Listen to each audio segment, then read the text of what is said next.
ನಮಸ್ಕಾರ. ಜ್ಯೋತಿಷ್ಯ ಪಾಠಕ್ಕೆ ಸ್ವಾಗತ.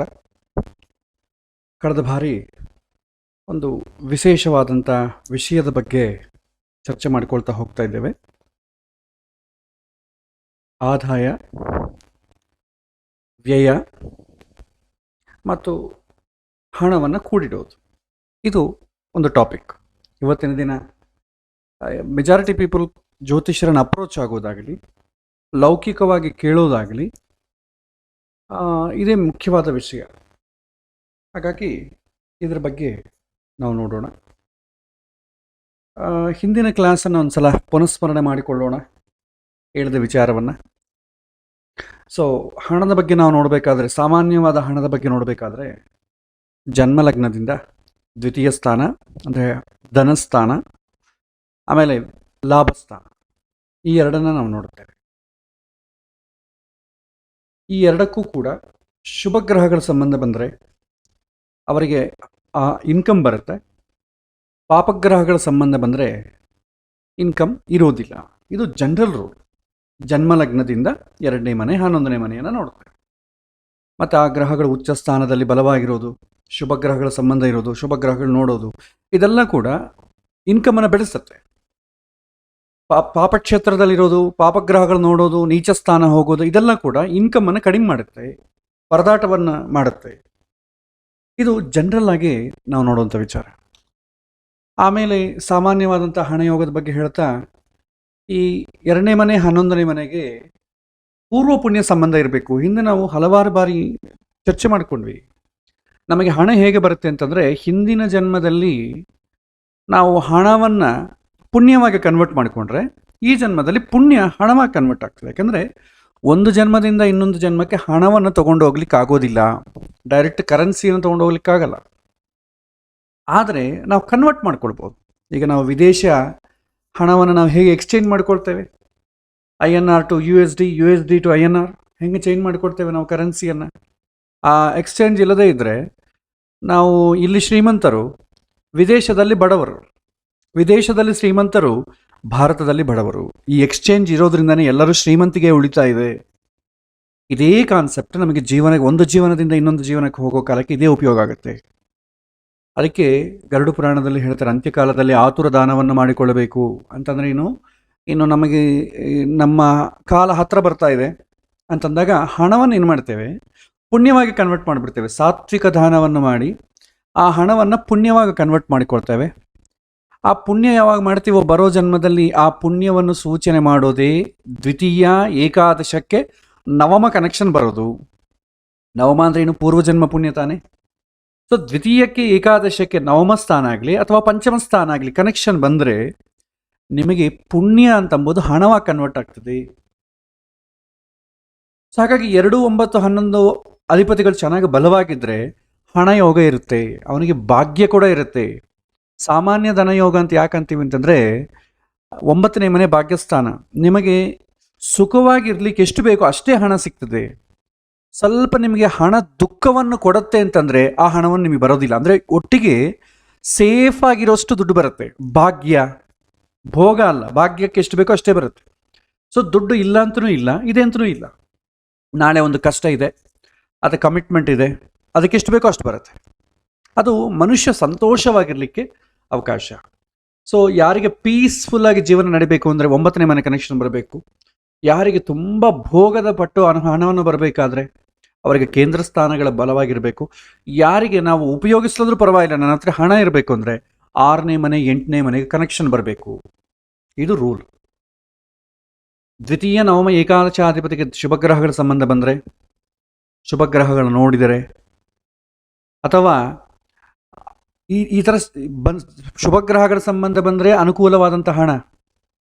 ಆದರೆ ಅಷ್ಟಮ ಸಂಬಂಧ ಬಂದರೆ ಅಥವಾ ಪಾಪಗ್ರಹಗಳ ಸಂಬಂಧ ಬಂದರೆ ಸಡನ್ ಇನ್ಕಮ್ ಬರುತ್ತೆ, ಸಡನ್ನಾಗಿ ಹೋಗುತ್ತೆ.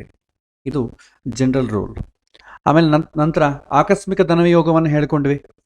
ಅಷ್ಟಮ ಸಂಬಂಧ, ಷಷ್ಠ ಸಂಬಂಧ, ಪಾಪಗ್ರಹಗಳಾದಂಥ ರಾಹು ಶನಿಯ ಸಂಬಂಧ ಇದ್ದರೆ ಆಕಸ್ಮಿಕವಾಗಿ ಹಣ ಬರುತ್ತೆ. ಸೊ ಆಕಸ್ಮಿಕವಾದಂಥ ಬಂದ ಹಣ ಏನು ಸೂಚನೆ ಮಾಡುತ್ತೆ ಅಂದರೆ ಆಕಸ್ಮಿಕವಾಗಿ ಹೋಗುತ್ತೆ. ಅದು ಸಡನ್ನಾಗಿ ಬಂದು ಸಡನ್ನಾಗಿ ಹೋಗ್ತದೆ. ನಮ್ಮಲ್ಲಿ ಒಂದು ದುಃಖವನ್ನು ಉಂಟು ಮಾಡಿ ಹೋಗ್ತದೆ, ನೋವನ್ನು ಉಂಟು ಮಾಡಿ ಹೋಗ್ತದೆ. ಹಾದಿಯಲ್ಲಿ ಹೋಗ್ತಾ ಇದ್ದೀವಿ, 1,00,000 ರೂಪಾಯಿ ಇರುವಂಥ ಒಂದು ಚೀಲ ಸಿಕ್ತು, ಸುಖಪಟ್ವಿ, ಖುಷಿ ಪಟ್ವಿ, ಸಂತೋಷದಿಂದ ಹೋಗ್ತಾ ಇದ್ವಿ. ಪೊಲೀಸವ್ರು ನೀವು ತೊಗೊಂಡಿದ್ರಿಂದ ಗೊತ್ತಾಯಿತು, ನಿಮ್ಮ ಮನೆಗೆ ಬಂದು ನಿಮ್ಮ ಮೇಲೆ ಕೇಸ್ ಫೈಲ್ ಹಾಕಿ ಆ ಹಣವನ್ನು ತೊಗೊಂಡು ಹೋಗ್ತಾರೆ. ಏನು ಉಳಿತು? ನೋವು ಉಳಿತು. ನಮ್ಮ ಕೈಯಲ್ಲಿ ಬಂದ ತಕ್ಷಣ ಅದು ನಮ್ಮ ಹಣ ಆಗ್ಬಿಡ್ತದೆ. ಅದು ತೊಗೊಂಡು ಹೋದ್ಮೇಲೆ ನನ್ನ ಹಣ ತೊಗೊಂಡು ಹೋದ್ರ ಅಂತಂತಾರೆ, ನನಗೆ ಸಿಕ್ಕಿದ್ದು ಅಂತ ಯಾರೂ ಅನ್ನಲ್ಲ, ನೋವನ್ನು ಉಂಟು ಮಾಡ್ತದೆ. ಸೊ ಹಾಗಾಗಿ ಆಕಸ್ಮಿಕವಾಗಿ ಹಣ ಬರಬೇಕು ಅಂದರೆ ದ್ವಿತೀಯಕ್ಕೂ ಏಕಾದಶ ಸ್ಥಾನಕ್ಕೂ ನವಮ ಸ್ಥಾನಕ್ಕೂ 3, 6, 8, 12 ಸ್ಥಾನಗಳ ಸಂಬಂಧ ಬಂದರೆ, ದುಷ್ಟ ಸ್ಥಾನಗಳ ಸಂಬಂಧ ಬಂದರೆ ಅಥವಾ ಪಾಪಗ್ರಹಗಳ ಸಂಬಂಧ ಬಂದರೆ ಆಕಸ್ಮಿಕವಾಗಿ ಹಣ ಬರುತ್ತೆ. ಬಟ್ ನಾವು ಆಕಸ್ಮಿಕ ಹಣ ಬಂದರೂ ಕೂಡ ನಾವು ಜ್ಯೋತಿ ಯಾರು ಹೇಳಲ್ಲ, ಯಾಕೆಂತಂದರೆ ಅದು ಕೊನೆಗೆ ನೋವನ್ನು ಉಂಟು ಮಾಡ್ತದೆ ಅಂತ ಅದನ್ನು ಹೇಳಬೇಡ ಅಂತ ಹೇಳುತ್ತೆ ಶಾಸ್ತ್ರ.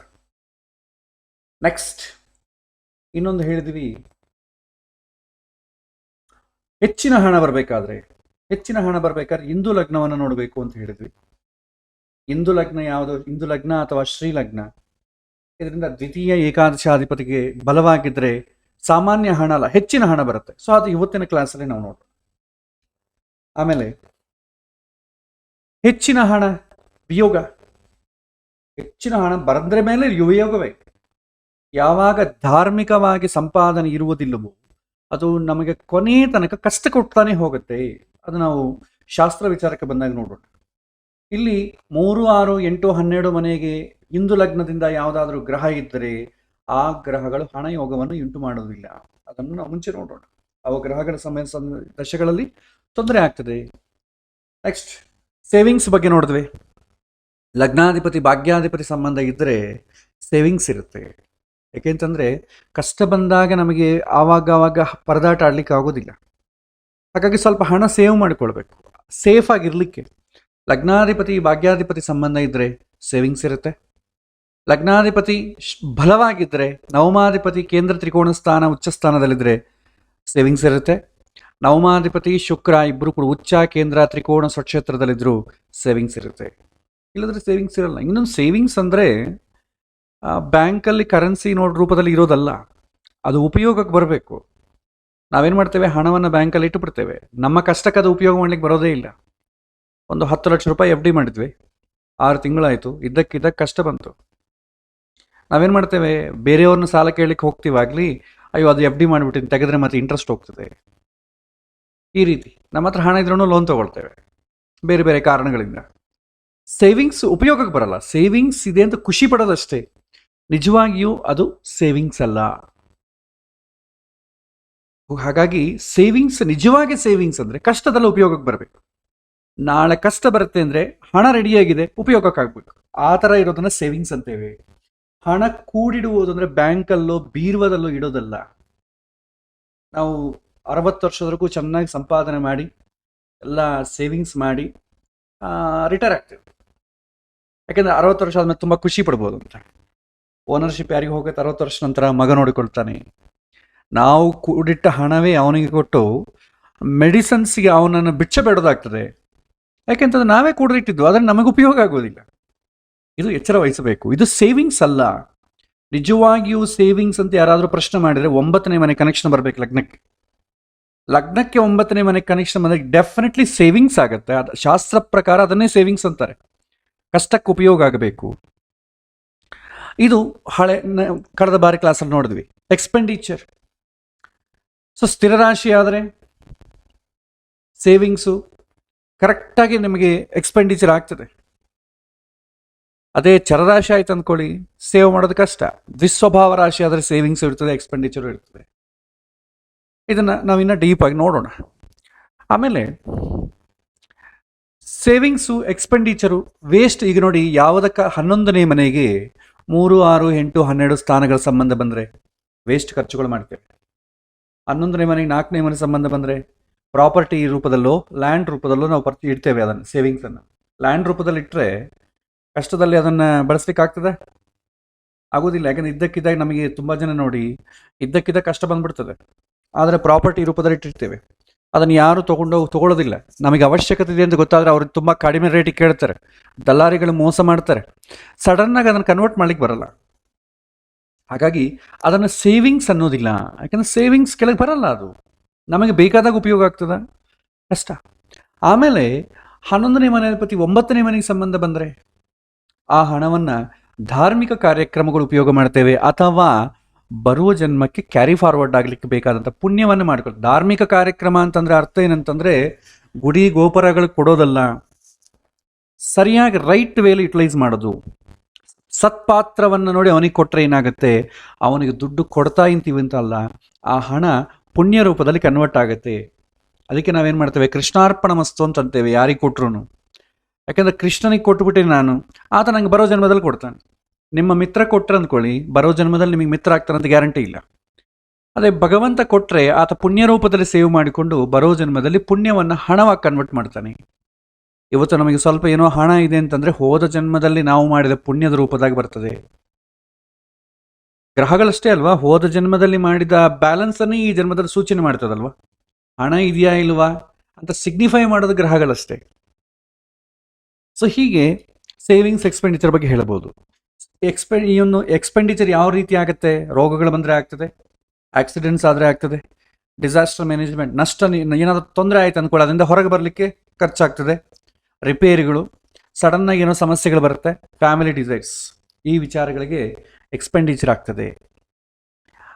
ಇನ್ನು ಎಕ್ಸ್ಪೆಂಡಿಚರು 12ನೇ ಮನೆ ಪಾಪಗ್ರಹಗಳಿದ್ರೆ ಅದಕ್ಕೆ ನಾವೇನು ಮಾಡ್ತೇವೆ, ನೋಡಬೇಕಾದ್ರೆ ಲಾಭ ಏಕಾದಶ ಸ್ಥಾನಕ್ಕಿಂತಲೂ 12ನೇ ಮನೆ ವ್ಯಯಸ್ಥಾನಕ್ಕೆ ಸರ್ವಾಷ್ಟಕ ವರ್ಗದಲ್ಲಿ ಹೆಚ್ಚು ಪಾಯಿಂಟ್ಸ್ ಬಂತಂದರೆ ಇನ್ಕಮಿಗಂತ ಎಕ್ಸ್ಪೆಂಡಿಚರ್ ಜಾಸ್ತಿ ಅಂತ. 11ನೇ ಮನೆ ಜಾಸ್ತಿ ಪಾಯಿಂಟ್ಸ್ ಬಂತು ಅಂದ್ಕೊಳ್ಳಿ, 12ಕ್ಕಂತಲೂ ಇನ್ಕಮ್ ಜಾಸ್ತಿ ಇದೆ, ಖರ್ಚು ಕಡಿಮೆ ಅಂತ. ಸೊ ಇದು ಒಂದು ನೋಡ್ಬೋದು. ಹಾಗಾಗಿ 12ನೇ ಮನೆಗೆ ಪಾಪಗ್ರಹಗಳಿದ್ರೆ ಜಾಸ್ತಿ ಖರ್ಚಾಗ್ತದೆ, ವ್ಯಸನಗಳಿಗೆ ಒಳಗಾಗ್ತಾನೆ. 12ನೇ ಮನೆಗೆ 6ನೇ ಮನೆ ಸಂಬಂಧ ಬಂದರೆ ರೋಗ ವಿಚಾರಕ್ಕಾಗಿ ಖರ್ಚಾಗ್ತದೆ. 12ನೇ ಮನೆ 7ನೇ ಮನೆ ಸಂಬಂಧ ಬಂದರೆ ಹೆಂಡತಿ ಅಥವಾ ಗಂಡ ಅವರ ಬೈಕೆಗಳ ಈಡೇರಿಸೋದಕ್ಕೆ ಆ ಖರ್ಚನ್ನು ಮಾಡ್ತೇವೆ. ಇದು ಎಕ್ಸ್ಪೆಂಡಿಚರ್ ವಿಚಾರ. ಆಮೇಲೆ ಈಗ ಕ್ಲಾಸಿಗೆ ಬರೋಣ. ಇವತ್ತಿನ ಕ್ಲಾಸಲ್ಲಿ ಇಂದು ಲಗ್ನವನ್ನು ಹೇಗೆ ಕ್ಯಾಲ್ಕುಲೇಟ್ ಮಾಡ್ತೇವೆ, ಇಂದು ಲಗ್ನವನ್ನು ನಾವು ಹೇಗೆ ಇಂಟರ್ಪ್ರಿಟೇಟ್ ಮಾಡಬೇಕು, ಒಂದು 2 ಎಕ್ಸಾಂಪಲ್ ಸಂಕ್ಷಿಪ್ತವಾಗಿ ನೋಡೋಣ. ಯಾಕೆಂತಂದರೆ ಸ್ವಲ್ಪ ನಿಮಗೆ ಲಗ್ನದಿಂದ ದ್ವಿತೀಯ ಏಕಾದಶಾಧಿಪತಿ ನೋಡೋದು ಅಭ್ಯಾಸ ಆದರೆ ಇಂದು ಲಗ್ನವನ್ನು ಡೀಪಾಗಿ ಹೋಗ್ಲಿಕ್ಕಾಗ್ತದೆ.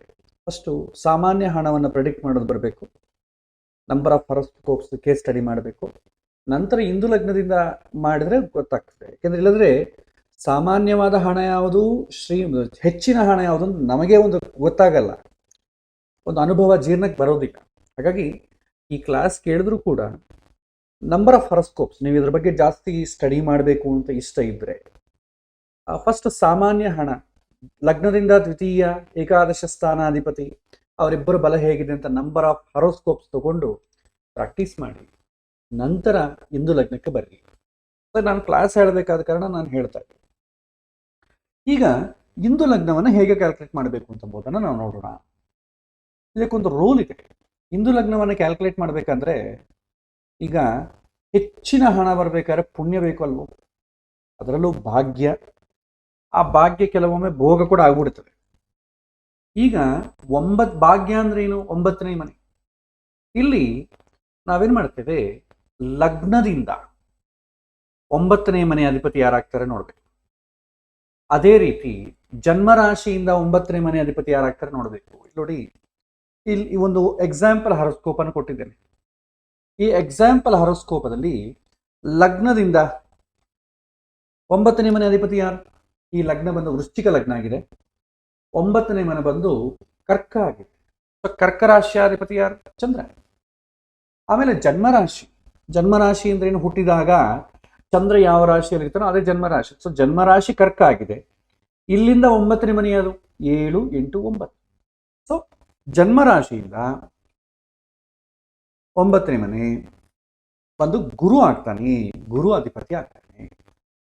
ಈಗ ಲಗ್ನದಿಂದ ಏನು, ಚಂದ್ರ. ಒಂದು ನಿಮಿಷ ಸ್ವಲ್ಪ ಫಾಂಟ್ ದೊಡ್ಡ ಮಾಡ್ತೇನೆ. ಲಗ್ನದಿಂದ ನವಮಾಧಿಪತಿ ಚಂದ್ರ ಆಗ್ತಾನೆ, ಜನ್ಮರಾಶಿಯಿಂದ ಲಗ್ನ ನವಮಾಧಿಪತಿ ಗುರು ಆಗ್ತಾನೆ. ಇಲ್ಲಿ ಕೆಲವಿನ ಪಾಯಿಂಟ್ಸ್ ಕೊಟ್ಟಿದ್ದೇನೆ. ಸೂರ್ಯ ಆದರೆ ಇಂದು ಲಗ್ನ ಕ್ಯಾಲ್ಕುಲೇಟ್ ಮಾಡಬೇಕಾದ್ರೆ ಗುಣಗಳು ಅಂತ ಹೇಳ್ತಾರೆ. ಸೂರ್ಯನಿಗೆ 30 ಗುಣ, ಚಂದ್ರನಿಗೆ 16, ಕುಜ 6, ಬುಧ 8, ಗುರು 10, ಶುಕ್ರ 12, ಶನಿ 1. ಈಗ ಚಂದ್ರ ಅಲ್ವಾ, ಚಂದ್ರನಿಗೆ ಎಷ್ಟು ಗುಣಗಳು ಬಂದಿದೆ ನೋಡಿ, 16 ಗುಣ ಬಂದಿದೆ.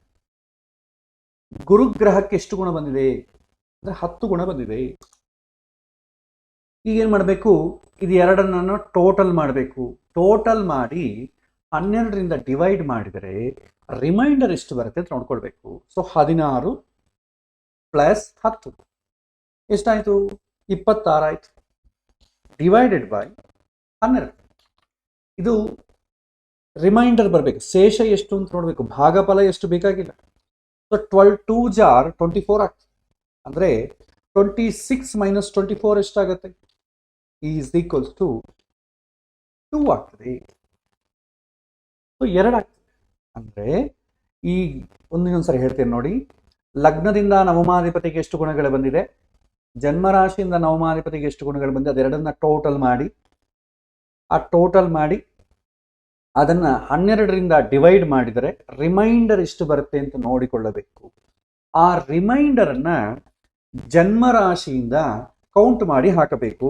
ಜನ್ಮರಾಶಿಯಿಂದ ಸೆಕೆಂಡ್ ಹೌಸ್, ಇಲ್ಲೇನಾಯಿತು 2 ಬಂತಲ್ವಾ, 2 ಬಂದದಕ್ಕೆ ಸೆಕೆಂಡ್ ಹೌಸ್, 3 ಬಂದರೆ ಥರ್ಡ್ ಹೌಸ್. ಇಲ್ಲಿ ನೋಡಿ ಜನ್ಮರಾಶಿ ಯಾವುದಾಗಿದೆ, ಕರ್ಕ ಆಗಿದೆ, ಇಲ್ಲಿಂದ 2ನೇ ಮನೆ, ಇದು ಇಂದು ಲಗ್ನ ಆಗುತ್ತೆ.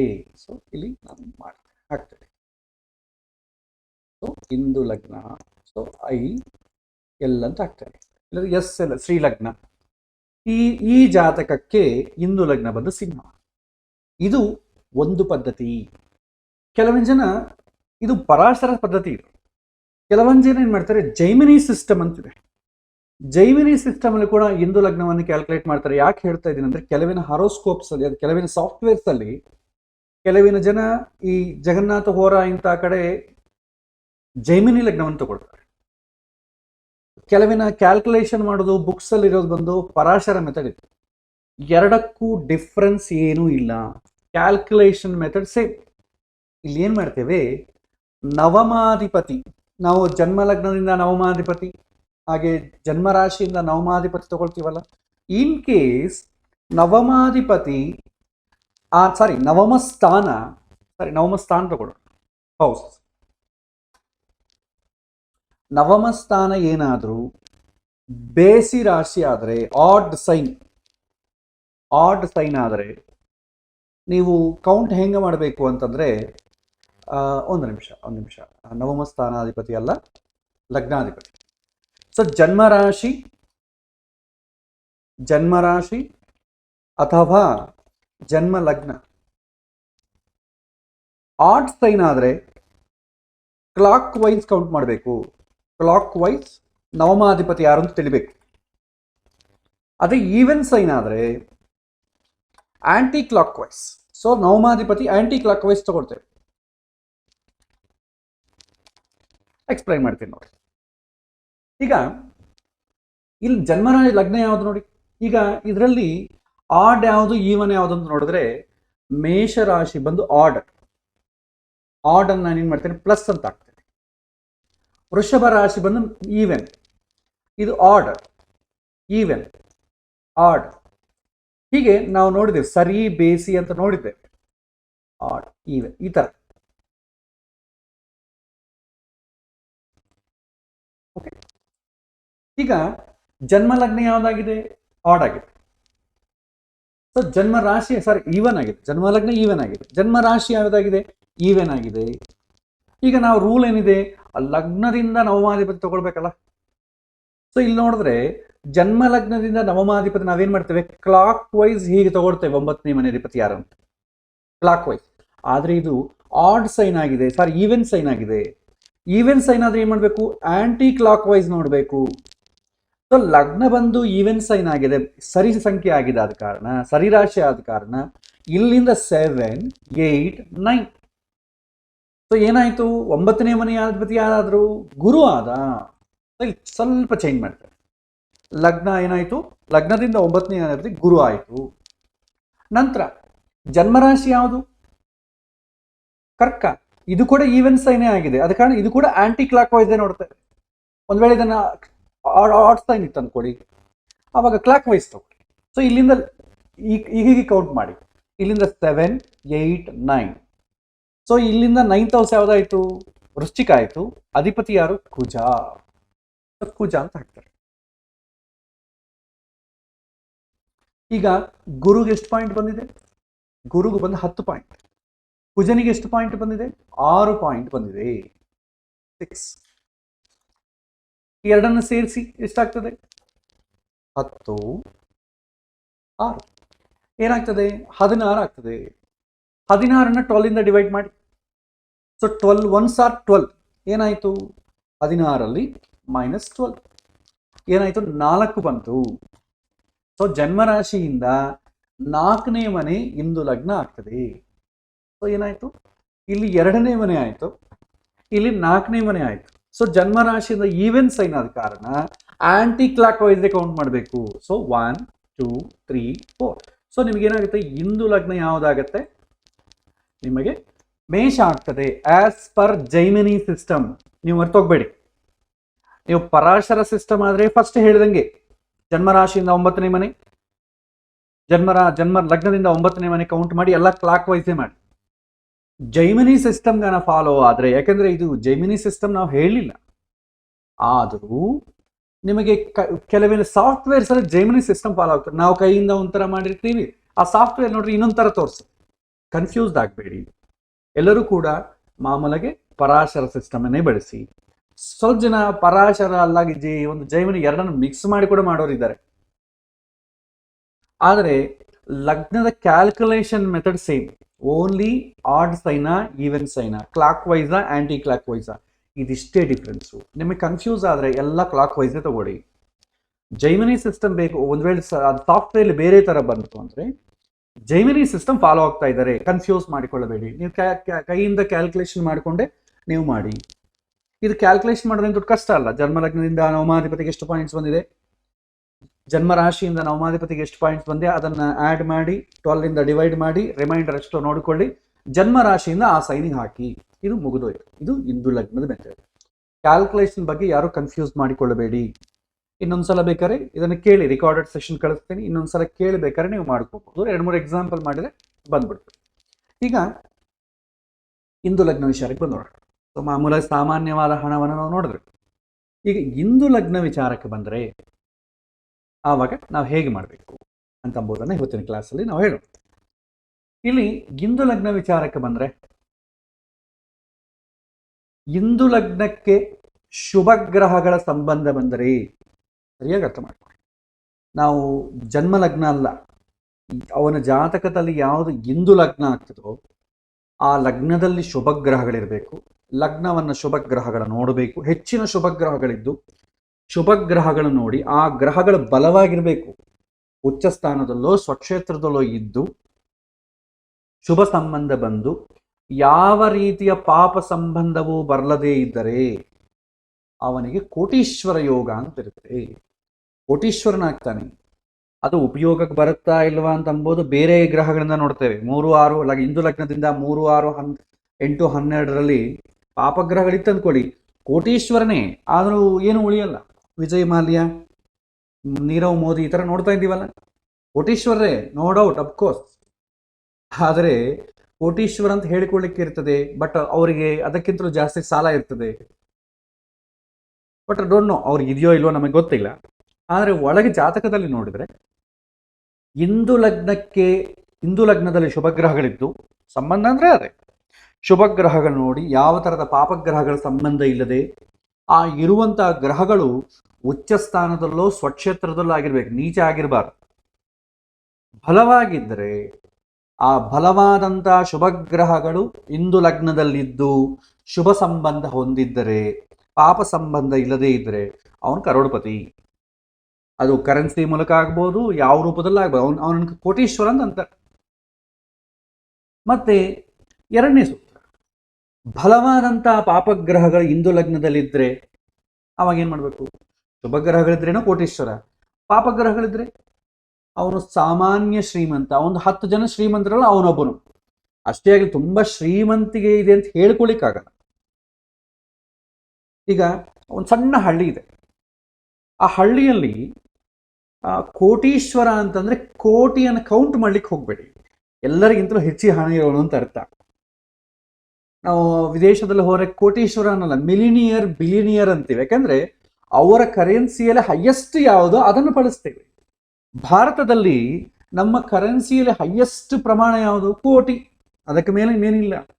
ಕೋಟಿ ಅಂದರೆ ಕರಿತೇವೆ, ಅದಕ್ಕೆ 10 ಕೋಟಿ, 100 ಕೋಟಿ, 1000 ಕೋಟಿ, ಲಕ್ಷ ಕೋಟಿ, ಎಲ್ಲದಕ್ಕೂ ಕೋಟಿನೇ ಬರುತ್ತೆ. ವಿದೇಶದಲ್ಲಿ ನೋಡ್ರೆ ಮಿಲಿನಿಯರ್ ಬಿಲಿನಿಯರ್ ಅಂತೇವೆ, ಟ್ರಿಲಿನಿಯರ್ ಅನ್ನು ಕೂಡ ಅನ್ಬೋದು. ಅವರಿಗೆ ಹೈಯೆಸ್ಟ್ ಪ್ರಮಾಣ ಯಾವುದೋ ಅದು. ಇಲ್ಲಿ ಕೋಟೀಶ್ವರ ಅಂತಂದ್ರೆ ಕೋಟಿ ಇರುತ್ತೆ ಅಂತಲ್ಲ, ಇರೋ ಜನರಕ್ಕಿಂತಲೂ ಎಲ್ಲರಿಗೂ ಆಡ್ ಆಗಿ ಅವನಿಗೆ ಜಾಸ್ತಿ ಇರುತ್ತೆ ಅಂತ ಅರ್ಥ. ಒಂದು ಸಣ್ಣ ಹಳ್ಳಿ ಇದೆ ಅಂದ್ಕೊಡಿ. ಹಳ್ಳಿಯಲ್ಲಿ ತುಂಬ ಹಳ್ಳಿ, ಚಿಕ್ಕ ಹಳ್ಳಿ. ಆ ಹಳ್ಳಿಯಲ್ಲಿ ಒಂದು 100 ಫ್ಯಾಮಿಲೀಸ್ ಇರುತ್ತೆ. 100 ಫ್ಯಾಮಿಲೀಸ್ ಅಲ್ಲಿ ಕೂಡ ಈ 100 ಫ್ಯಾಮಿಲೀಸ್ಗಿಂತಲೂ ಸ್ವಲ್ಪ ಆಡ್ ಆಗಿ ಇವನೊಬ್ಬನೇ ಊರಿಗೆ ದೊಡ್ಡವನು ಅಂತ ಅವನಿರ್ತಾನೆ. ಶ್ರೀಮಂತಿಗೆ ಜಾಸ್ತಿ ಇರುತ್ತೆ ಅವನಿಗೆ. ಆ ಊರಲ್ಲಿ ಇಲ್ಲದೆಲ್ಲ ಅವನಿಗೆ ಇರ್ತದೆ. ಹಣ ಆಗಲಿ, ಜಮೀನಾಗಲಿ, ವಾಹನಗಳಾಗಲಿ, ಎಲ್ಲ ಅವನಿಗೆ. ಅವನ ಊರಲ್ಲಿ ಅವನು ಮದುವೆ ಮಾಡಬೇಕಾದ್ರೆ ಅವನ ಥರ ಗ್ರ್ಯಾಂಡ್ ಮಾಡೋರು ಯಾರೂ ಇಲ್ಲ. ಸೊ ಅವನ್ನ ಕೋಟೀಶ್ವರ ಅಂತ ಕರಿತೀವಿ. ಅವನಿಗೆ ₹1,00,000 ಇರ್ಬೋದು ಇನ್ಕಮ್, ಆದರೆ ಎಲ್ಲರಿಗಿಂತಲೂ ಜಾಸ್ತಿನೇ ಇರ್ತಾನೆ. ₹1,00,000 ಇದೆ, ಲಕ್ಷಾಧಿಕಾರಿ ಅನ್ಲಿಕ್ಕೆ ಬರಲ್ಲ, ಅವನನ್ನು ಕೋಟೀಶ್ವರ ಅಂತಾನೆ ಅಂತೇವೆ. ಯಾಕಂದ್ರೆ ಎಲ್ಲರಿಗಿಂತಲೂ ಅವನಿಗೆ ಜಾಸ್ತಿ. ನೀವು ಕರೆನ್ಸಿ ಕೌಂಟ್ ವೈಸ್ ನೋಡ್ರೆ ಲಕ್ಷಾಧಿಕಾರಿ ಅನ್ಬೋದು.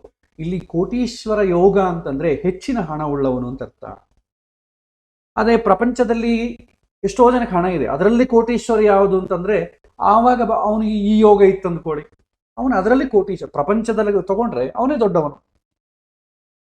ಈ ರೀತಿ ಕೋಟೀಶ್ವರ ಶಬ್ದವನ್ನು ಅರ್ಥ ಮಾಡಿಕೊಳ್ಳಬೇಕು. ಅಷ್ಟೇ ಆಗಲಿ, ಕೋಟಿ ಇದ್ದವನು ಕೋಟೀಶ್ವರ ಅಲ್ಲ. ಬೆಂಗಳೂರು ಅಂತ ನಗರದಲ್ಲಿ ಓನ್ ಹೌಸ್ ಇದ್ದವರೆಲ್ಲ ಕೂಡ ಕೋಟೀಶ್ವರರೇ. ಎಲ್ಲರಿಗೂ ಕೋಟೀಶ್ವರ ಯೋಗ ಇದೆ ಅಂತ ಹುಡುಕ್ಲಿಕ್ಕೆ ಹೋಗಬೇಡಿ.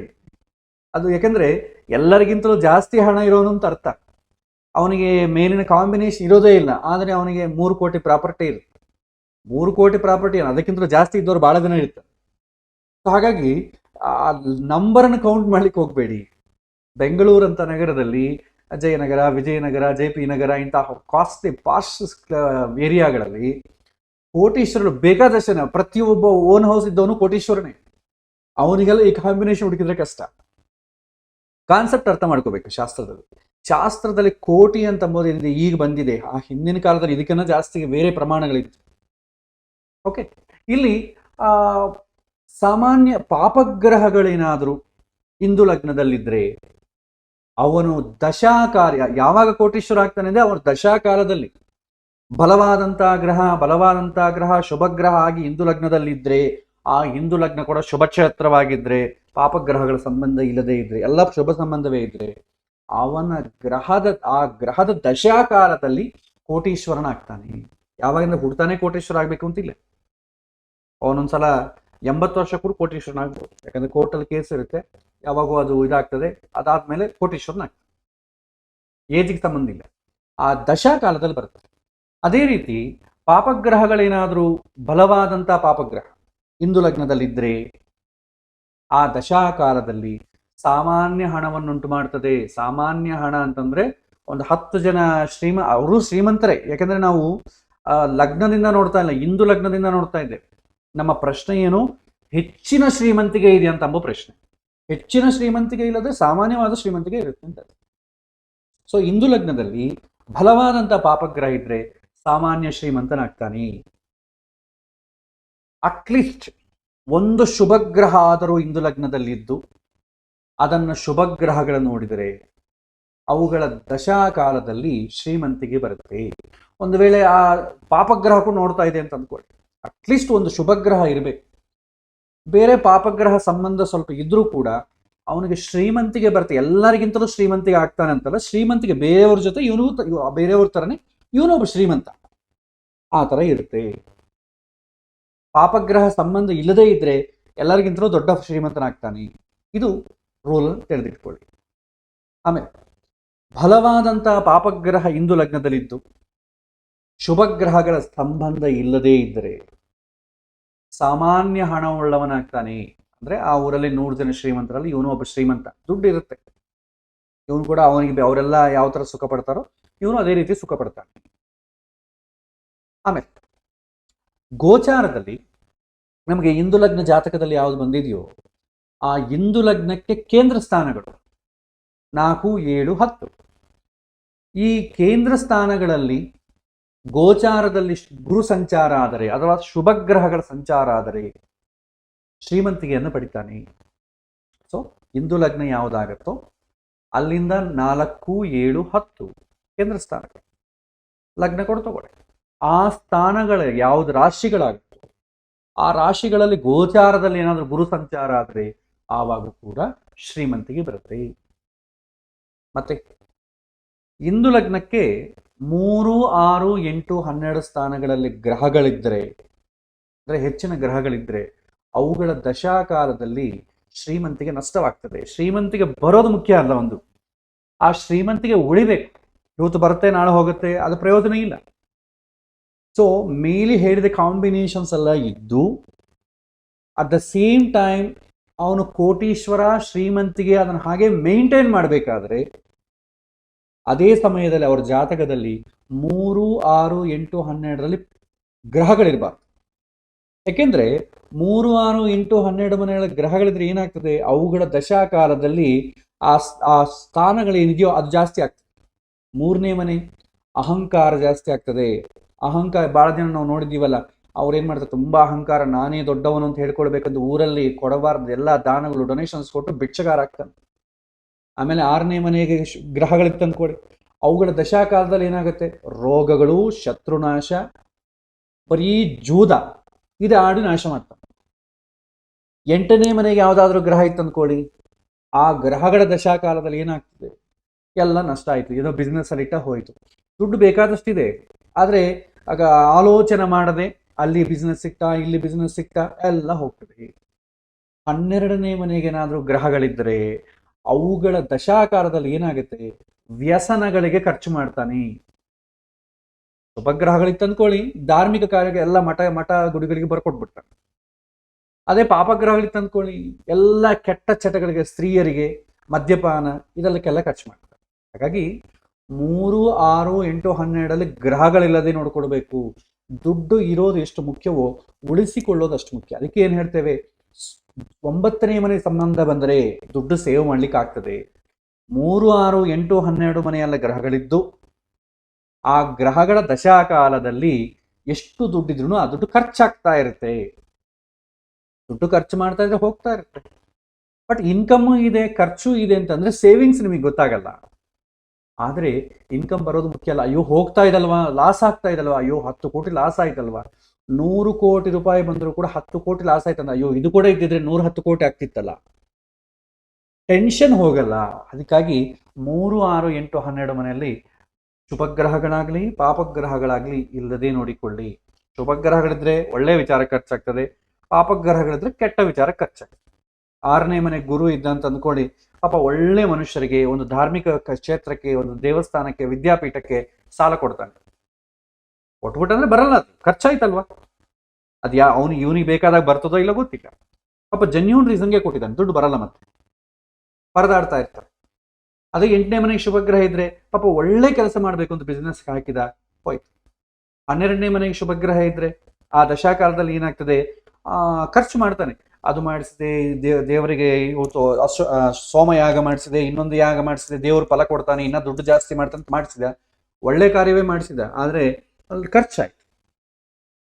ಈ ತರ ಶ್ರೀಮಂತಿಗೆಯನ್ನ ನೀವು ಡಿಫೈನ್ ಮಾಡಬೇಕಾದ್ರೆ 3, 6, 8, 12 ನೋಡಬೇಕು. ದುಡ್ಡು ಇರೋದು ಮುಖ್ಯ ಅಲ್ಲ, ದುಡ್ಡು ಖರ್ಚು ಮಾಡ್ತಾ ಇರೋದು ಕೂಡ ಮುಖ್ಯ, ಅದನ್ನು ಕನ್ಸಿಡರ್ ಮಾಡಬೇಕಾಗುತ್ತೆ.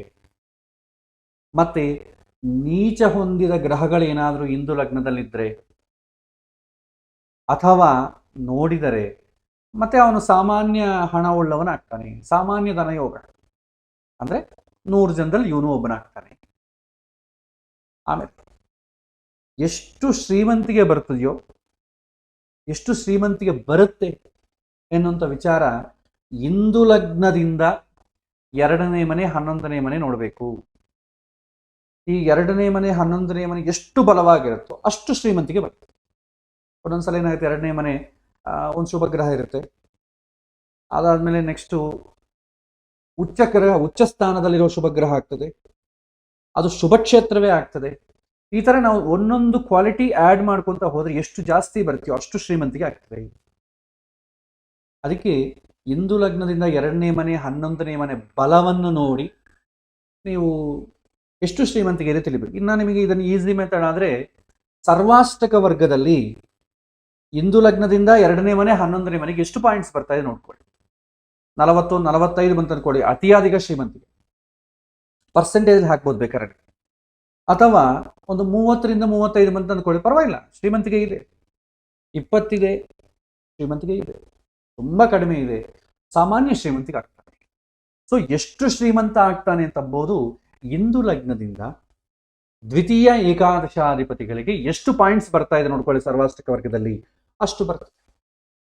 ನಂತರ ಇಂದು ಲಗ್ನ ಶುಭ ಕ್ಷೇತ್ರವಾಗಿ ಪಾಪಗಳ ಸಂಬಂಧ ಇಲ್ಲದೇ ಇದ್ದು 3, 6, 8, 11 ಸ್ಥಾನಗಳಲ್ಲಿ ಗ್ರಹಗಳು ಇದ್ದರೆ ಆವಾಗ ಕೂಡ ಕೋಟೀಶ್ವರ ಆಗ್ತಾನೆ. ಆದರೆ ಆ ಹಣ ಉಳಿಯಲ್ಲ. 6, 8 ಸಂಬಂಧ ಬರ್ತಾ ಇರೋದ್ ಕಾರಣ ಎಷ್ಟು ಶ್ರೀಮಂತಿಗೆ ಬಂದ್ರೂ ಅದನ್ನು ದುಬಾರಿ ಖರ್ಚು ಮಾಡ್ತಾನೆ, ರೋಗಕ್ಕೆ ಖರ್ಚು ಮಾಡ್ತಾನೆ. ಪ್ರತಿಯೊಬ್ಬರು ನಾವು ಹಣ ಯೋಗವನ್ನು ನೋಡಿಕೊಳ್ಳಬೇಕು ಅಂತಂದಾಗ ಈ ದ್ವಿತೀಯ ಏಕಾದಶ ಗುರು ಶುಕ್ರ ಈ ಮನೆಗಳು ಮಾತ್ರ ನೋಡಿದ್ರೆ ಸರಿ ಹೋಗಲ್ಲ. ಅದರಿಂದ ಆಡ್ವರ್ಸ್ ಎಫೆಕ್ಟ್ ಇರ್ತದೆ, ಅದು ನೋಡಿಕೊಳ್ಬೇಕು. ಸೈಡ್ ಎಫೆಕ್ಟ್ ಇರ್ತದೆ. ನಾವು ಯಾವುದೇ ಒಂದು ರೋಗದಿಂದ ಹೊರಗೆ ಬರ್ಲಿಕ್ಕೆ ಏನ್ ಮಾಡ್ತೇವೆ, ಆ ಕ್ಷಣಕ್ಕೆ ಹೊರಗೆ ಬರಬೇಕು ಅಂತ ಹೇಳಿ ಮಾಡ್ತೇವೆ, ಇಂಗ್ಲಿಷ್ ಟ್ಯಾಬ್ಲೆಟ್ ಹಾಕೊಡ್ತೇವೆ. ಅದಂತೀವಿ ಕ್ವಿಕ್ ಯೂಸ್, ಕ್ವಿಕ್ ಫಿಕ್ಸ್ ಅಂತ. ಆಮೇಲೆ ಅದನ್ನು ಹಾಕೊಂಡ ಮೇಲೆ ಏನಾಗುತ್ತೆ, ಈಗ ಬ್ರೂಫಿನ್ ಟ್ಯಾಬ್ಲೆಟ್ ಹಾಕೊಡ್ತೇವೆ, ಏನಾಯ್ತು, ಆಸಿಡಿಟಿ ಶುರು ಆಯ್ತು, ಅಥವಾ ಹೊಟ್ಟೆ ನೋವು ಶುರು ಆಯ್ತು, ಕಿಡ್ನಿ ಪ್ರಾಬ್ಲಮ್ ಆಗ್ತದೆ. ಕಿಡ್ನಿ ಪ್ರಾಬ್ಲಮ್ ಆಗುತ್ತೆ, ಈಗ ಆಗಲ್ವಲ್ಲ, 80 ವರ್ಷಕ್ಕೆ, ಆವಾಗ ನೋಡ್ಕೊಳ್ಳೋಣ ಬಿಡಿ. ನಮ್ದು ಹೀಗೆ ನಮ್ಮ ಮನುಷ್ಯನ ಆಲೋಚನೆ ಈ ತರ ಇರುತ್ತೆ. ಈಗಿಲ್ವಲ್ಲ, ಈಗ ಸದ್ಯಕ್ಕೆ ಹೇಗಿದೆ. ಅದೇ ರೀತಿ ಹಣ ಬರ್ತದೆ, ಓಕೆ, ಒಳ್ಳೇದೇ. ಆದರೆ ಕೊನೆ ಕಾಲಕ್ಕೆ ಏನಾಗ್ತದೆ, ಆ ಹಣವೇ ನಿಮ್ಮನ್ನ ನಾಶ ಎಲ್ಲ ನೀವೇನೇನು ಕೀರ್ತಿ ಯತಿ ಎಲ್ಲ ಬಂತ ಎಲ್ಲ ಹಾಳಾಗ್ತದೆ. ಅದಕ್ಕಿಂತ ಸಾಮಾನ್ಯವಾಗಿ ಆನಂದವಾಗಿರೋದು ಉತ್ತಮ ಅಲ್ವಾ? ಹಣವನ್ನು ಬೇಕಾದಷ್ಟು ಹಣವನ್ನು ಸಂಪಾದನೆ ಮಾಡಿ ವಿದೇಶಗಳಿಗೆ ಹೋಗಿ ಬಚ್ಚಿಟ್ಟುಕೊಂಡು ಜೀವನ ಮಾಡೋದಕ್ಕಿಂತಲೂ ಇನ್ನ ದೌರ್ಬಲ್ಯ ಏನಿದೆ? ಇದು ಎಕ್ಸ್ಟ್ರೀಮ್ ಕೇಸ್.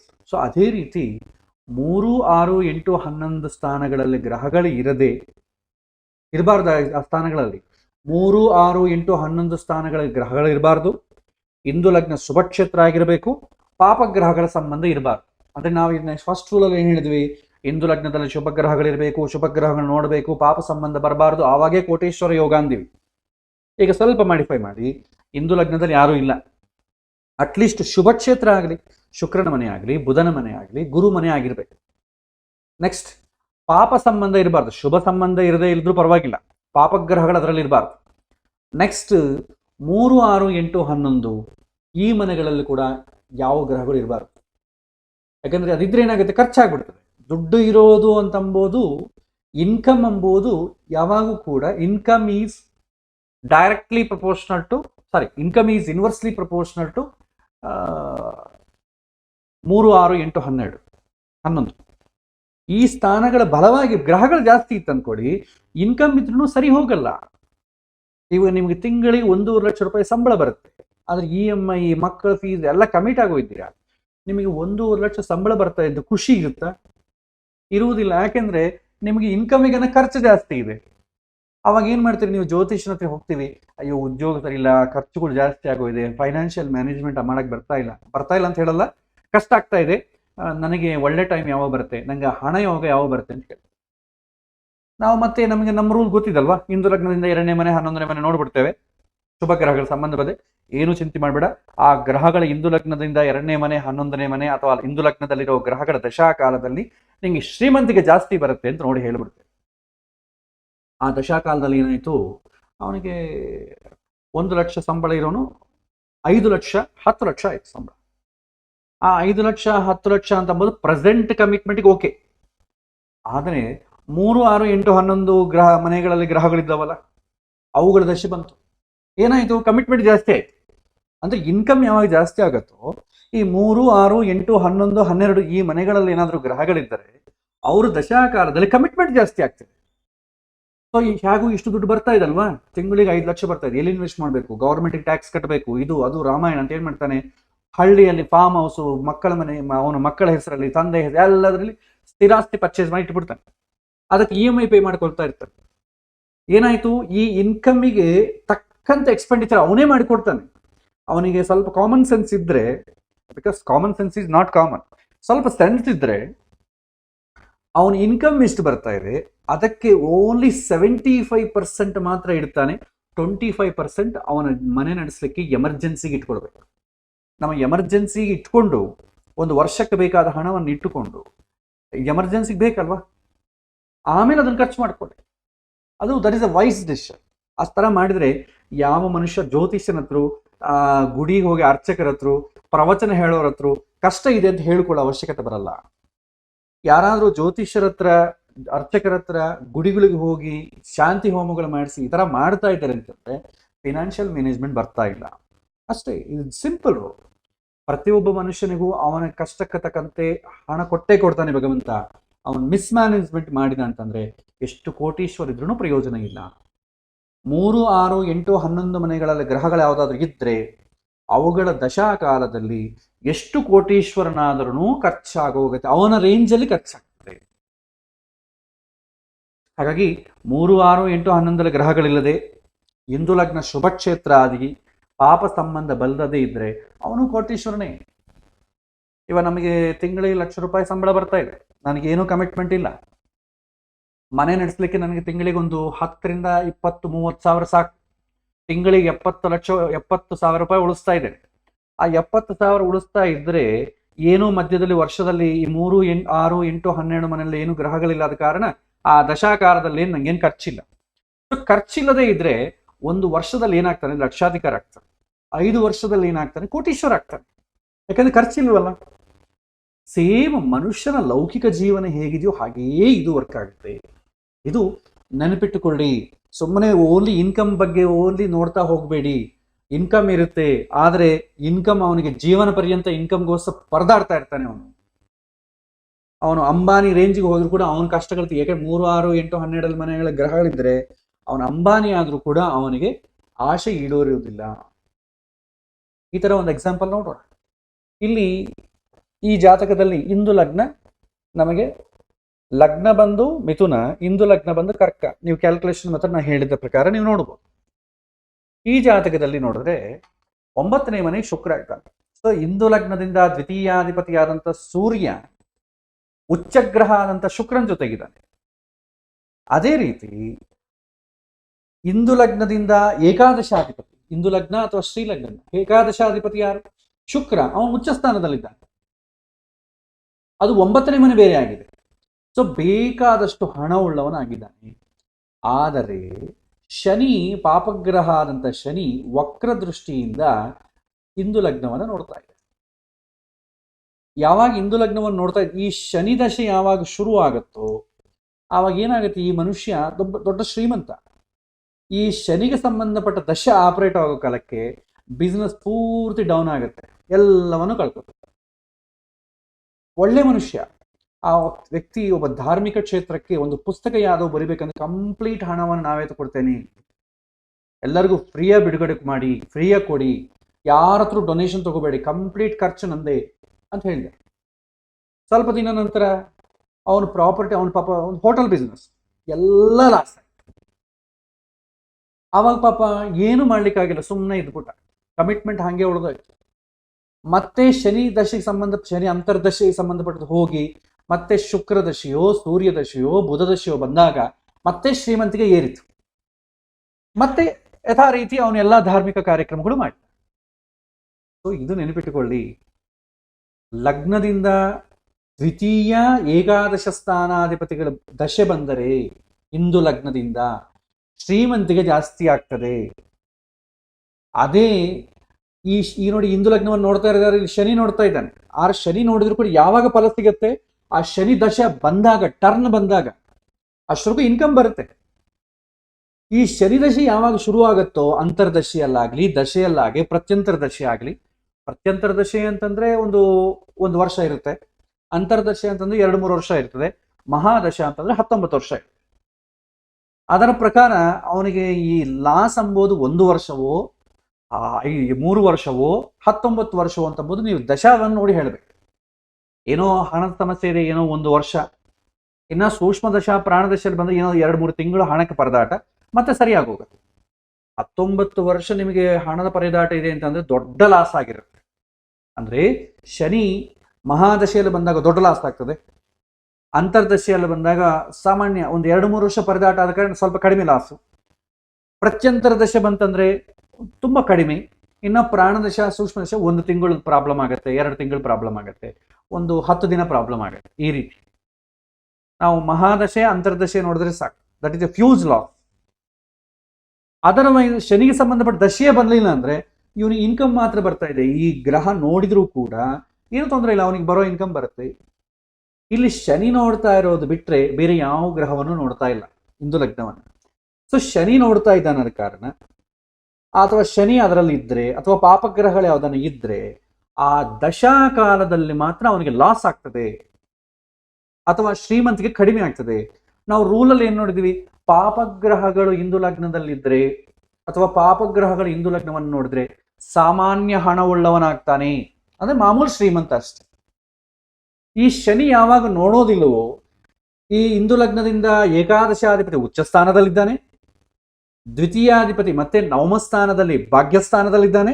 ಹಾಗಾಗಿ 100 ಜನರಲ್ಲಿ ಇವನೊಬ್ಬನೇ ಶ್ರೀಮಂತ. ಸೊ ಮೇಲೆ ಹತ್ತೋದು ಇಳಿಯೋದು ಇದಾಗ್ತಾನೇ ಇರುತ್ತೆ.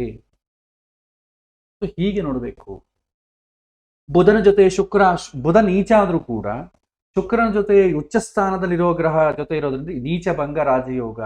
ಒಂದು ಗ್ರಹ ಎಲ್ಲಿ ನೀಚ ಆಗತ್ತೋ ಅದೇ ಮನೆಯಲ್ಲಿ ಇನ್ನೊಂದು ಗ್ರಹ ಯಾವ್ದನ್ನ ಉಚ್ಚ ಆದ್ರೆ ಆ ನೀಚ ಎಫೆಕ್ಟ್ ಹೋಗುತ್ತೆ ಅಂತ ಹೇಳ್ತಾರೆ, ಅದು ರೂಲ್ ಇದೆ. ಆಮೇಲೆ ಈ ಮನುಷ್ಯನಿಗೆ ವಿಪರೀತ ರಾಜಯೋಗ ಇದೆ. ಅಂದ್ರೆ ಏನು, 6ನೇ ಮನೆ ಅಧಿಪತಿ ಆದವನು 12ನೇ ಮನೆಗಿದ್ದಾನೆ. 6ನೇ ಮನೆ ಅಧಿಪತಿ ಯಾರು? ಲಗ್ನದಿಂದ 6ನೇ ಮನೆ ಅಧಿಪತಿ ಆದಂತ ಕುಜ 12ನೇ ಮನೆಗಿದ್ದಾನೆ. ಅವಾಗ ಕೂಡ ವಿಪರೀತ ಹಣ ಬರುತ್ತೆ. ಸೊ ವಿಪರೀತ ರಾಜಯೋಗದಿಂದ ಏನಾಗುತ್ತೆ ಅಂದ್ರೆ ವಿಪರೀತವಾದ ಖರ್ಚಾಗ್ತದೆ. ಸೊ ವಿಪರೀತವಾದಂತ ಖರ್ಚಾಗಿ ಆಗ್ಬೇಕಾದ್ರೆ ಫಸ್ಟ್ ವಿಪರೀತವಾದ ದುಡ್ಡು ಇರ್ಬೇಕು ತಾನೆ. ಏನು ದುಡ್ಡಿಲ್ಲದ ನಂತರ ವಿಪರೀತವಾದ ಖರ್ಚು ಹೆಂಗಾಗ್ತದೆ? ಆಗೋದಿಲ್ಲ. ಹಾಗಾಗಿ ವಿಪರೀತ ರಾಜಯೋಗ ಇದೆ ಅಂದ್ರೆ ಡೆಫಿನೆಟ್ಲಿ ಅವನಿಗೆ ಶ್ರೀಮಂತನಾಗ್ತಾನೆ. ಯಾವಾಗ? ಆ ದಶಾಕಾಲದಲ್ಲಿ. ಈಗ ಕುಜಗೆ ಸಂಬಂಧಪಟ್ಟ ದಶ ಬಂದಾಗ ಇವನಿಗೆ ಏನಾಗ್ತದೆ, ವಿಪರೀತವಾದ ಶ್ರೀಮಂತಿಗೆ ಬರುತ್ತೆ. ಆ ಕುಜದಶಿಯಲ್ಲಿ ಬರುವಂತ ಶ್ರೀಮಂತಿಗೆ ಏನಿದೆ ಅಟ್ ಎ ಟೈಮ್ ಎಷ್ಟು ಬರುತ್ತೋ ಅಷ್ಟು ಹೊಟ್ಟೋಗುತ್ತೆ. ಶುಕ್ರನಿಂದ ಬರುವಂತ ಇನ್ಕಮ್ ಇದಲ್ವಾ, ಅದೇನಾಗುತ್ತೆ ಸ್ವಲ್ಪ ಉಳಿಯುತ್ತೆ. ಯಾಕೆಂದ್ರೆ ಉಚ್ಚ ಸ್ಥಾನದಲ್ಲಿ ಭಾಗ್ಯಸ್ಥಾನದಲ್ಲಿ ಇರೋದ್ರಿಂದ ಈ ಶುಕ್ರನ ಟೈಮ್ ಪೀರಿಯಡ್ ಆಗಲಿ, ಬುಧ ಸೂರ್ಯ ಈ 3 ಗ್ರಹಗಳ ದಶೆ ಬಂದ್ರೆ ಆಗ ಬರುವಂತ ಹಣದಿಂದ ಅವನು ಧಾರ್ಮಿಕ ಕಾರ್ಯಕ್ರಮಗಳು ಮಾಡ್ತಾನೆ. ಆ ಹಣದಿಂದ ಹಣ ಅಂತಂಬೋದು ಯಾವ ಹಣ ಬರುತ್ತೋ ಸಪ್ರೇಟ್ ಆಗಿರ್ತದೆ. ನೀವು ಬೇಕಾದ್ರೆ ಕರೆನ್ಸಿಗಳು ಬೇಕಾದ್ರೆ ಚೇಂಜ್ ಮಾಡ್ಕೊಳ್ಳಿ, ಆದ್ರೆ ಯಾವ ಕೆಲಸದ ಮುಖಾಂತರ ಹಣ ಬರುತ್ತೋ ಅದೇ ಕೆಲಸಕ್ಕೆ ಉಪಯೋಗ ಆಗ್ತದೆ. ಸೊ ನವಮಕ್ಕೆ ಶುಕ್ರ ಸೂರ್ಯ ಮತ್ತೆ ಬುಧ ಸಂಬಂಧ ಬಂದಿರೋದ್ರಿಂದ ಆ ಟೈಮ್ ಪೀರಿಯಡ್ ಅಲ್ಲಾಗ್ಲಿ ಆ ಗ್ರಹಗಳ ಮುಖಾಂತರವಾಗಿ ಏನು ಹಣ ಬರುತ್ತೋ ಅದು ಧಾರ್ಮಿಕ ಕಾರ್ಯಕ್ರಮಗಳು ಬಳಸ್ತಾನೆ, ಮಿಕ್ಸಪ್ ಮಾಡಲ್ಲ. ಆದ್ರೆ ಕುಜಗೆ ಸಂಬಂಧಪಟ್ಟ ದಶೆಗಳು ಬಂದಾಗ ಆ ಕುಜಗೆ ಸಂಬಂಧಪಟ್ಟ ಕಾರಕತ್ವಗಳ ಮೂಲಕ ದುಡ್ಡು ಬರುತ್ತೆ. 6ನೇ ಮನೆ ಅಂದ್ರೆ ಏನು? ಶೇರ್ ಮಾರ್ಕೆಟ್ ಅಂತ ದುಡ್ಡು ಬರುತ್ತೆ, ಜೋದದಿಂದ ದುಡ್ಡು ಬರುತ್ತೆ, ಶತ್ರು ಜಯದಿಂದ ದುಡ್ಡು ಬರುತ್ತೆ, ದಾಯಾದಿಗಳಿಂದ ದುಡ್ಡು ಬರುತ್ತೆ. ಆ ಹಣ ಧಾರ್ಮಿಕ ಕಾರ್ಯಕ್ರಮಕ್ಕೆ ಉಪಯೋಗ ಮಾಡಕ್ಕಾಗಲ್ಲ. ಆ ಹಣ ವಿಪರೀತ ರಾಜಯೋಗ ತಾನೆ. ಈ ಗ್ರಹಗಳಿಗೆ ಏನಾದ್ರೂ ಗೋಚಾರದಲ್ಲಿ ಕುಜ 8 ಆಗ್ಲಿ 6 ಆಗ್ಲಿ ಇಷ್ಟೇ ಕ್ಷೇತ್ರದಲ್ಲಿ ಬಂದ ಅನ್ಕೊಳ್ಳಿ, ಆ ಹಣ ಅಂತ ವಿಚಾರಕ್ಕೆ ಖರ್ಚಾಗ್ತದೆ.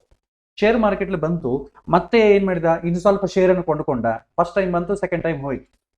ಜೂದ ಆಡೋದು ಹಂಗೆ ತಾನೆ, ಇಸ್ಪೇಟ್ ಆಡ್ತಾ ಕೂಡ್ತೇವೆ, ಒಂದು 2-3 ಆಟ ತುಂಬಾ ನಮಗೆ ಬಂದಂಗೆ ಇರ್ತದೆ, ಆಮೇಲೆ ಎಲ್ಲ ಹೋಗ್ತಾನೆ ಇರುತ್ತೆ.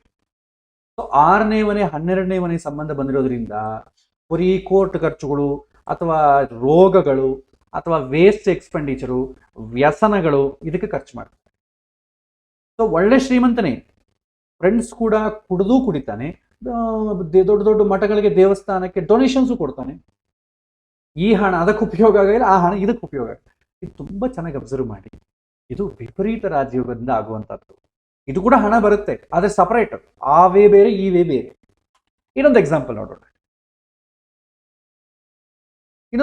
ನೋಡಿದ್ರೆ ಇಲ್ಲಿ ನೋಡಿ, ಲಗ್ನ ಈ ಫಸ್ಟ್ ಎಕ್ಸಾಂಪಲ್ ಅಲ್ಲಿ ನೋಡಿ, 2ನೇ ಮನೆಗೆ ಸೂರ್ಯ ತ್ರಿಕೋಣ ಸ್ಥಾನದಲ್ಲಿದ್ದಾನೆ. 2ನೇ ಮನೆ ಅಧಿಪತಿ ಆದಂತ ದ್ವಿತೀಯಾಧಿಪತಿ ತ್ರಿಕೋಣ 9ನೇ ಮನೆ ಸಂಬಂಧ ಬಂದಿದೆ.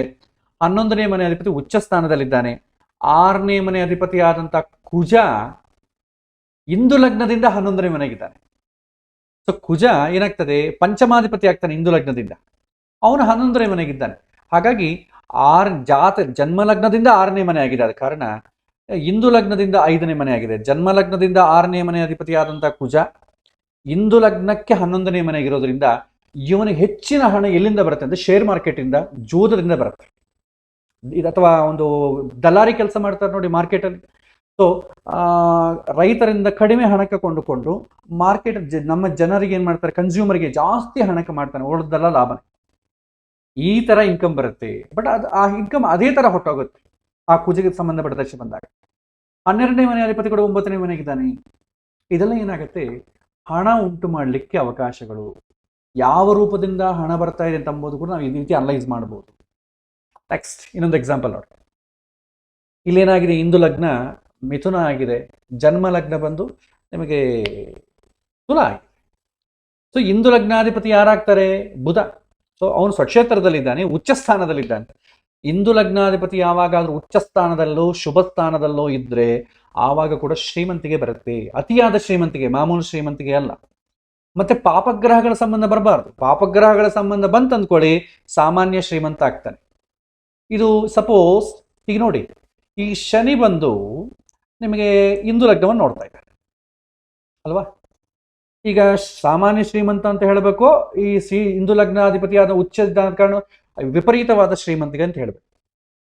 ಇದು ಯಾವಾಗ ಹೇಳ್ಬೇಕಂದ್ರೆ, ಬುಧ ದಶೆ ಸೂರ್ಯನ ದಶೆ ಬಂದಾಗ, ಇವರಿಬ್ಬರು ಇಂದು ಲಗ್ನದಲ್ಲಿರೋದ್ರಿಂದ ಈ ದಶಾಕಾಲ ಬಂದಾಗ ಅವನಿಗೆ ಅತಿಯಾದಂಥ ಶ್ರೀಮಂತಿಗೆ ಬರುತ್ತೆ. ಅಟ್ ದ ಸೇಮ್ ಟೈಮ್ ಶನಿಗೆ ಸಂಬಂಧಪಟ್ಟ ದಶೆ, ಅಂತರ್ದಶೆ, ಪ್ರತ್ಯಂತರ್ದಶೆ ಏನಾದರೂ ಬಂತ ಅಂದ್ಕೊಳ್ಳಿ, ಆ ಅತಿಯಾದ ಶ್ರೀಮಂತಿಗೆ ಹೋಗಿ ಸಾಮಾನ್ಯ ಶ್ರೀಮಂತನಾಗ್ತಾನೆ. ಅಂದ್ರೆ ಸ್ವಿಚ್ ಆಗ್ತಾ ಇರುತ್ತೆ, ಅತಿಯಾದ ಶ್ರೀಮಂತಿಗೆಯಿಂದ ಸಾಮಾನ್ಯ ಶ್ರೀಮಂತಿಗೆ, ಸಾಮಾನ್ಯ ಶ್ರೀಮಂತಿಯಿಂದ ಅತಿಯಾದ ಅಂದ್ರೆ ಏನು, ಲಾಸು ಆಗ್ತಾ ಇರುತ್ತೆ, ಇನ್ಕಮು ಬರ್ತಾ ಇರುತ್ತೆ. 3 ವರ್ಷ ದೊಡ್ಡ ಶ್ರೀಮಂತಿಗೆ ಆದ, ಆಮೇಲೆ ನೆಕ್ಸ್ಟ್ ಏನಾಯ್ತು, ಎಲ್ಲ ಲಾಸ್ ಆಯ್ತು, ಸಾಮಾನ್ಯ ಶ್ರೀಮಂತ ಆದ, ಮತ್ತೆ ಬೇರೆ ಕಡೆ ಏನೋ ಮಾಡಿದ, ಮತ್ತೆ ಅತಿಯಾದ ಶ್ರೀಮಂತಿಗೆ ಬಂತು, ಶೇರ್ ಮಾರ್ಕೆಟ್ ಇಟ್ಟ, 3 ವರ್ಷ ವೇಸ್ಟ್ ಆಯ್ತು, ಮತ್ತೆ ಶೇರ್ ಮಾರ್ಕೆಟ್ ಒಂದೇ ತರ ಲಾಭ ಬಂದ್ಬಿಡ್ತು. ಈ ರೀತಿ ಆಗ್ತದೆ. ಎರಡೂ ಒಟ್ಟಿಗೆ ಆಗಲ್ಲ, ಆ ದಶಾಕಾಲದಲ್ಲೇ ಆಗ್ತದೆ. ಶ್ರೀಮಂತಿಗೂ ಆಗಬಹುದು, ಸಾಮಾನ್ಯ ಶ್ರೀಮಂತನೂ ಆಗಬಹುದು. ಅದೇ ಇಂದು ಲಗ್ನದಲ್ಲಿ ಪಾಪಗ್ರಹಗಳೇನಾದ್ರೂ ಇತ್ತಂದ್ಕೊಳ್ಳಿ, ಈಗ ಎರಡೂ ಸೂರ್ಯ ಮತ್ತೆ ಬುಧ ಲಗ್ನಾಧಿಪತಿ, ಇಂದು ಲಗ್ನದಲ್ಲೇ ಇರೋದ್ರಿಂದ ಶುಭಗ್ರಹ ಆಗ್ತದೆ. ಆದರೆ ಸೂರ್ಯ ಪಾಪಗ್ರಹ ಆಗ್ತದೆ. ಇಂದು ಲಗ್ನದಲ್ಲಿ ಪಾಪಗ್ರಹಗಳಿರೋದ್ರಿಂದ ಆ ಪಾಪಗ್ರಹಗಳು ಕೊಡುವಂತ ಹಣ ಕಡಿಮೆ ಇರುತ್ತೆ. ಆ ಹಣ ಕೂಡ ಆ ಸುಖವನ್ನು ಕೊಡೋದಿಲ್ಲ. ಶುಭಗ್ರಹಗಳು ಇಂದು ಲಗ್ನದಲ್ಲಿದ್ದರೆ ಆ ಸಮಯದಲ್ಲಿ ಬರುವಂತ ಹಣದಿಂದ ನೀವು ತೃಪ್ತಿಯಾಗಿ ಕಂಟೆಂಟ್ಮೆಂಟ್ ಆಗಿರ್ತೀರಾ. ಇಲ್ಲದಿದ್ರೆ ಏನಾಗುತ್ತೆ, ಆ ಬರೋ ಹಣ ಬಹಳ ಇರ್ತದೆ, ಕಂಟೆಂಟ್ಮೆಂಟ್ ಇರಲ್ಲ, ಇನ್ನ ಬೇಕು, ಅಥವಾ ಉಪಯೋಗಿಸಿಕೊಳ್ಳಕ್ಕೆ ಆಗದೇ ಇರುವಂತ ಹಣವನ್ನು ಬಯಸೋದಾಗ್ತದೆ, ಅದರಿಂದ ತೃಪ್ತಿ ಸಿಗಲ್ಲ. ಆಮೇಲೆ ಈ ಜಾತಕದಲ್ಲಿ ಇಂದು ಲಗ್ನದಿಂದ ಶುಕ್ರ ಏಕಾದಶ ಸ್ಥಾನದಲ್ಲಿದೆ. ಶುಕ್ರ ಏನ್ ಮಾಡ್ತಾನೆ, ಅತಿಯಾದ ಶ್ರೀಮಂತಿಗೆ ಕೊಡ್ತಾನೆ. ಪ್ರತಿಯೊಬ್ಬರು ಕಾಯೋದೇನು, ಶುಕ್ರ ಮಹಾದಶೆ ಯಾವಾಗ ಬರುತ್ತೆ ಅಂತ ಕಾಯ್ತಾ ಇರ್ತಾರೆ. ಶುಕ್ರ ಕಾರಕತ್ವಗಳೇ ಎಲ್ಲ ಭೋಗ ವಿಚಾರ. ಜಾತಕದಲ್ಲಿ ಆ ಶುಕ್ರ ಶುಭ ಸ್ಥಾನಾಧಿಪತಿಯಾಗಿ ಶುಭ ಕ್ಷೇತ್ರದಲ್ಲಿ ಬಲವಾಗಿದ್ರೆ ಆ ದಶಾಕಾಲದಲ್ಲಿ ಅವನಿಗೆ ಶ್ರೀಮಂತಿಗೆ ಬರುತ್ತೆ. ಅದೇ ಶುಕ್ರ ನೀಚನಾಗಿ 6, 8, 12ನ ಮನೆಗಿದ್ರೆ ಆ ದಶಾಕಾಲದಲ್ಲಿ ಇರೋ ಹಣ ಕೂಡ ಹೊಟ್ಟೋಗುತ್ತೆ. ಇದನ್ನ ಗಮನಿಸ್ಬೇಕು. ಈ ರೀತಿ ಎಲ್ಲ ಆಂಗಲ್ಸ್ ಅಲ್ಲಿ ಈ ತರ ಆಲೋಚನೆ ಮಾಡಿ ಕೇಸ್ ಸ್ಟಡಿ ಮಾಡಿ ಮುಂದುವರಿಬೇಕು. ಕೇವಲ ಇದಕ್ಕೆ ರೂಲ್ಸ್, ಇದೇ ರೂಲ್ ನೋಡಬೇಕು ಅದೇ ರೂಲ್ ನೋಡಬೇಕು ಅಂದ್ರೆ ಆಗಲ್ಲ. ಎಲ್ಲ ಗ್ರಹಗಳನ್ನು ಒಂಥರ ಕೇಸ್ ಸ್ಟಡಿ ಮಾಡಬೇಕು. ಶುಭಗ್ರಹ ಸಂಬಂಧ ಬರ್ತಾ ಇದೆಯಾ, ಪಾಪಗ್ರಹ ಸಂಬಂಧ ಬರ್ತಾ ಇದೆಯಾ, ಆ ದಶೆ ಯಾವಾಗ ಬರುತ್ತೆ, ಇದನ್ನೆಲ್ಲಟನ್ನ ಅನಲೈಸ್ ಮಾಡಿದ್ರೆ ನಮಗೆ ಹೆಚ್ಚಿನ ಮಾಹಿತಿ ಸಿಗತ್ತೆ. ಇದು ಇವತ್ತಿನ ಪಾಠ. ಈ ಹಣ ಸಂಪಾದನೆ ಬಗ್ಗೆ ನಾವು ಲಾಸ್ ಅಂದ್ರೆ ಜ್ಯೋತಿಷ್ಶಾಸ್ತ್ರ ಪ್ರಕಾರ ನೋಡಿದ್ವಿ. ಯಾವ ಸಮಯದಲ್ಲಿ ದುಡ್ಡು ಬರುತ್ತೆ, ಯಾವ ಸಮಯದ ಅತಿಯಾದ ಶ್ರೀಮಂತಿಗೆ ಆಗ್ತಾನೆ, ಯಾವ ಸಮಯದ ಸಾಮಾನ್ಯ ಶ್ರೀಮಂತಿಗೆ ಆಗ್ತೇನೆ, ಎಲ್ಲ ಇಂದು ಲಗ್ನದಿಂದ ನೋಡ್ಬೇಕು. ಮಾಮೂಲು ಜನ್ಮ ಲಗ್ನದಿಂದ ನೋಡ್ಬೇಕು. ಜನ್ಮ ಲಗ್ನದಿಂದ ಅತಿಯಾದ ಶ್ರೀಮಂತಿಗೆ ಹೇಳಲಿಕ್ಕೆ ಆಗಲ್ಲ. ಇಂದು ಲಗ್ನದಿಂದ ನಿಮ್ಗೆ ಅತಿಯಾದ ಶ್ರೀಮಂತಿಗೆ ಎಂಬ ಪ್ರಶ್ನೆ ಬಂದ್ರೇನೆ ಇಂದು ಲಗ್ನದಿಂದ ನೋಡಿ, ಸಾಮಾನ್ಯವಾಗಿ ನೋಡ್ಲಿಕ್ಕೆ ಹೋಗ್ಬೇಡಿ. ಮಿಡಿಲ್ ಕ್ಲಾಸ್ ಪೀಪಲ್ಸ್ ಎಲ್ಲರಿಗೂ ಇಂದು ಲಗ್ನ ಇಟ್ಕೊಂಡು ನೋಡ್ಲಿಕ್ಕೆ ಆಗಲ್ಲ. ಅತಿಯಾದಿಗೆ ಶ್ರೀಮಂತಿಗೆ ಬರುವ ಅವಕಾಶ ಅವನಿಗಿದ್ರೇನೆ ಅವರಿಗೆ ಮಾತ್ರ ಇಂದು ಲಗ್ನದಿಂದ ನೋಡಿ. ಇಲ್ಲದೆ ಜನ್ಮ ಲಗ್ನದಿಂದ ದ್ವಿತೀಯ ಏಕಾದಶಾಧಿಪತಿಯನ್ನು ನೋಡಿ ಸಾಕು. ಸೊ ಇದು ಜ್ಯೋತಿಷ್ಶಾಸ್ತ್ರ ಪ್ರಕಾರ ನೋಡಿದ್ವಿ. ಇನ್ನು ಇದಕ್ಕೆ ಏನಾದರೂ ಗಿಮಿಡೀಸ್ ಏನೋ ಕೇಳ್ತಾರಲ್ಲ, ಅದನ್ನು ಕೇಳೋದಕ್ಕೆ, ರೆಮಿಡೀಸು ಅದರ ಬಗ್ಗೆ ಆಲೋಚನೆ ಮಾಡೋದಕ್ಕಿಂತಲೂ ಮುಂಚಿತವಾಗಿ ಈ ಒಂದು ಕಾಂಬಿನೇಷನಿಂದ ಮನುಷ್ಯನಿಗಾಗುವಂಥ ಬದಲಾವಣೆಗಳನ್ನು ನೋಡಬೇಕು. ಮಾನಸಿಕವಾಗಿ, ಶಾರೀರಿಕವಾಗಿ, ಕೌಟುಂಬಿಕವಾಗಿ, ಸಾಮಾಜಿಕವಾಗಿ, ಆಧ್ಯಾತ್ಮಿಕವಾಗಿ ಇದರಲ್ಲಿ ಏನೇನು ಎಫೆಕ್ಟ್ ಬರುತ್ತೆ ಅಂತ ನೋಡಿಕೊಂಡು ಆಮೇಲೆ ರೆಮಿಡೀಸಿಗೆ ಇಳಿಬೇಕು. ಇಲ್ಲಂದ್ರೆ ಡೈರೆಕ್ಟಾಗಿ ರೆಮಿಡೀಸ್ ಈ ಗ್ರಹಕ್ಕೆ ಶಾಂತಿ ಮಾಡಿ, ಆ ಗ್ರಹಕ್ಕೆ ಶಾಂತಿ ಮಾಡಿ ಅಂದರೆ ಪ್ರಯೋಜನ ಏನೂ ಇಲ್ಲ. ಆ ರೆಮಿಡಿ ಮಾಡೋ ಕಾಲಕ್ಕೆ ಮನಸ್ಸು ಕೂಡ ಸ್ವಲ್ಪ ಬದಲಾವಣೆ ಮಾಡಿಕೊಳ್ಳಬೇಕು, ಇಲ್ಲದಿದ್ದರೆ ಪ್ರಯೋಜನ ಇಲ್ಲ. ಒಂದೊಂದ್ಸಲ ಶ್ರೀಮಂತಿಗೆ ಇಲ್ಲದ್ರೂ ಕೂಡ ಅವನಿಗೆ ಸಂತೋಷವೇ ಕೊಡ್ತದೆ, ಅದರಿಂದ ಅವನಿಗೆ ಒಳ್ಳೆಯದೇ ಆಗ್ತದೆ. ಕೆಲವಿನ ಸಮಯದಲ್ಲಿ ಕೋಟೀಶ್ವರ ಯೋಗ ಇದ್ರೂ ಕೂಡ ಅವನು ತುಂಬ ಕಡು ದರಿದ್ರನಾಗ್ತಾನೆ. ಅದಕ್ಕೆ ಕಷ್ಟ. ಅದಕ್ಕಾಗಿ ನಾವು ಜ್ಯೋತಿಷ್ಯದ ಪರವಾಗಿ ನೋಡಿದ್ವಿ, ಸ್ವಲ್ಪ ಶಾಸ್ತ್ರಪರವಾಗಿ, ಬೇರೆ ಲೌಕಿಕವಾಗಿ, ಕೌಟುಂಬಿಕವಾಗಿ, ಸಾಮಾಜಿಕವಾಗಿ, ಆಧ್ಯಾತ್ಮಿಕವಾಗಿ ಈ ಹಣವನ್ನು ನಾವು ಹೇಗೆ ತಿಳ್ಕೊಳ್ಬೇಕು ಅಂತ ನೋಡಿ ಆಮೇಲೆ ರೆಮಿಡೀಸ್ ಏನು ಮಾಡಬೇಕು ಅಂತಂಬುದು ನೋಡೋಣ. ಬರುವಂಥ ಭಾನುವಾರ ಮುಂದಿನ ವಿಚಾರಗಳನ್ನೆಲ್ಲ ನೋಡೋಣ. ನೀವು ಸ್ವಲ್ಪ ಎಕ್ಸಾಂಪಲ್ಸನ್ನು ಪ್ರಯತ್ನ ಮಾಡಿ ಅನುಭವವನ್ನು ತಂದುಕೊಳ್ಳಿ. ಹೆಚ್ಚಿನ ಜಾತಕಗಳು ನೋಡಬೇಕು, ನೋಡಿದ್ರೇ ಇದು ನಿಮಗೆ ಅರ್ಥ ಆಗ್ತದೆ. ಸಾಮಾನ್ಯವಾಗಿ ನೀವು ಜನ್ಮಲಗ್ನದಿಂದ ದ್ವಿತೀಯ ಏಕಾದಶಾಧಿಪತಿ ಒಂದು 10 ಚಾರ್ಟನ್ನಾದರೂ ನೋಡಿ ಆಮೇಲೆ ನೀವು ಬೇಕಾದ್ರೆ ಹಿಂದೂ ಲಗ್ನವನ್ನು ನೋಡೋದು ಮಾಡಬಹುದು. ಇಲ್ಲಿಗೆ ಇವತ್ತಿನ ಪಾಠವನ್ನು ಮುಗಿಸೋಣ. ಮತ್ತೆ ಬರುವಂಥ ಕ್ಲಾಸ್ನಲ್ಲಿ ಮತ್ತಿಷ್ಟು ವಿಚಾರಗಳನ್ನು ತಿಳ್ಕೊಳ್ಳೋ ಪ್ರಯತ್ನ ಮಾಡೋಣ. ಶ್ರೀಕೃಷ್ಣ ಅರ್ಪಣಮಸ್ತು. ಹರೇ ಶ್ರೀ.